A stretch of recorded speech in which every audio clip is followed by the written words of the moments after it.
ಶ್ರೀಕೃಷ್ಣ ಪರಬ್ರಹ್ಮಣೇ ನಮಃ. ಶ್ರೀ ಮುಕುಂದಮಾಲಾ ಸ್ತೋತ್ರ 15-16. ಮಾದ್ರಾಕ್ಷಂ ಕ್ಷೀಣಪುಣ್ಯಾನ್ ಕ್ಷಣಮಪಿ ಭವತೋ ಭಕ್ತಿಹೀನಾನ್ ಪದಾಬ್ಜೇ ಮಾಶ್ರೌಷಂ ಶ್ರಾವ್ಯಬಂಧಂ ತವ ಚರಿತಂ ಅಪಾಸ್ಯ ಅನ್ಯದಾಖ್ಯಾನ ಜಾತಂ ಮಾಸ್ಮಾಶಂ ಮಾಧವ ತ್ವಾಮಪಿ ಭುವನಪತೆ ಚೇತಸ ಅಭಂಗುವಾನಾನ್ ಮಾ ಭುವಂ ತ್ವತ್ಸಪರ್ಯಾವ್ಯತಿಕರರಹಿತೋ ಜನ್ಮ ಜನ್ಮಾಂತರೇಪಿ.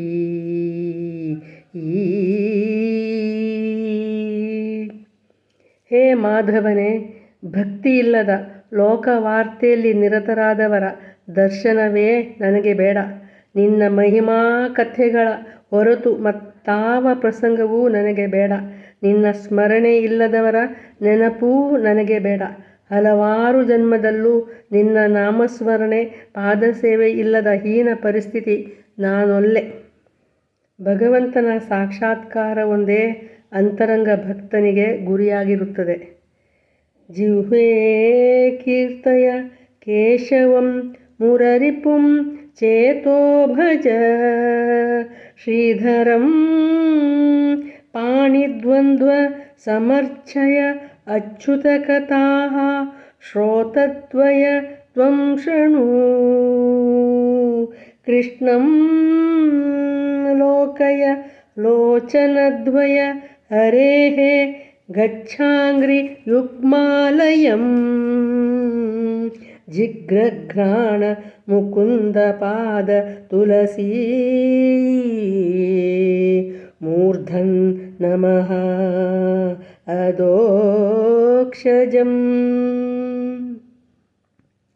ಹೇ ನನ್ನ ನಾಲಿಗೆಯೇ, ಕೇಶವನನ್ನು ಕೀರ್ತನೆ ಮಾಡು. ಮನವೇ, ಶ್ರೀಧರನ ಸ್ಮರಣೆ ಮಾಡು. ಪಾದಗಳೇ, ಶ್ರೀಧರನ ಕ್ಷೇತ್ರಯಾತ್ರೆ ಮಾಡು. ಕಿವಿಗಳೇ, ಅಚ್ಯುತನ ಪುಣ್ಯ ಕಥೆಗಳನ್ನಾಲಿಸು. ಕಣ್ಣುಗಳೇ, ಕೃಷ್ಣನ ದರ್ಶನ ಮಾಡು. ಪರಮಾತ್ಮನಿಗೆ ಅರ್ಪಿತವಾದ ಪವಿತ್ರ ತುಳಸಿಯನ್ನು ನನ್ನ ನಾಸಿಕ ಆಘ್ರಾಣಿಸಲಿ. ಹೇ ಶಿರವೇ, ಅಧೋಕ್ಷಜನಿಗೆ ತಲೆಬಾಗಿ ನಮಸ್ಕರಿಸು.